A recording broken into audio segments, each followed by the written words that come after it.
1200 दूध संस्था ज्या रजिस्टर झालेल्या आहेत त्या 90 दिवसाची जी प्रक्रिया आहे त्या पद्धतीनं झाल्या असतील तर त्याला कोण थांबवू शकणार नाही. त्या दुधाचा कोटा पूर्ण केला असेल तर त्यांना थांबवता त्या ठिकाणी येणार नाही असं आमचं मत आहे.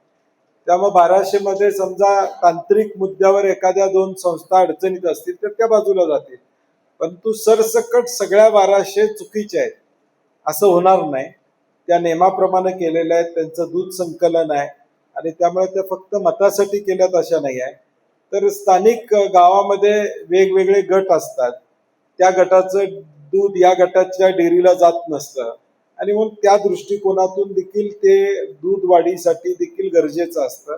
त्यामुळे ते 1200 केलेल्याचं ज्या संस्था आहेत त्या संस्था बाजू मांडतील आणि त्यांना न्याय मिळेल अशी आम्हाला अपेक्षा आहे. मी मागच्या वेळी म्हणलं तसं त्यांच्याशी चर्चा केली पाहिजे की बाबा तुमच्याकडे नेमकी अशी काय माहिती आहे की ज्याच्यामुळं ईडीची कारवाई त्या ठिकाणी संचालकांच्यावर या 3च संचालकांच्यावर होऊ शकते. त्यामुळे थोडा त्यांचा काय गैरसमज असेल तो काढणं महायुतीतल्या नेत्यांच्याकडून अपेक्षित होतं.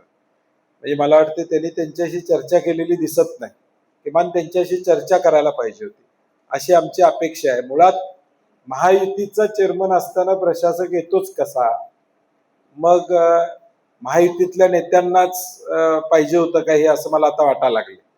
म्हणजे सत्तेत असणाऱ्यांनाच वाटत होतं का की प्रशासक यावा का मग महायुतीतल्या या सगळ्या घटक मंत्री महोदयांची ताकद कमी पडते.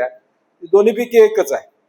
एक तर जे सत्तेत सहभागी आहेत, मग मुश्रीफ साहेब असतील, प्रकाशराव आंबेडकर असतील, चंद्रदीप नरके असतील, विनय कोरे असतील, हे सगळे महायुतीतले सत्तेत त्या ठिकाणी आहेत. संजय बाबा गाडगे आहेत आता भाजपचे नेते त्यामध्ये.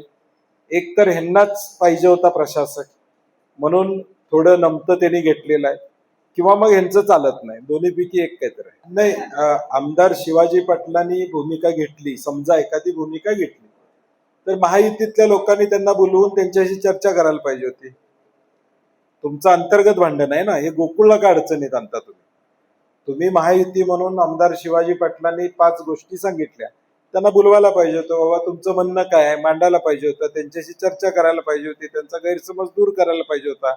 मग शिवाजी पाटलांना बोलू देणं आणि मग प्रशासक येणं या सगळ्या प्रक्रियेमध्ये सगळेच सामील आहेत असं माझं मत आहे.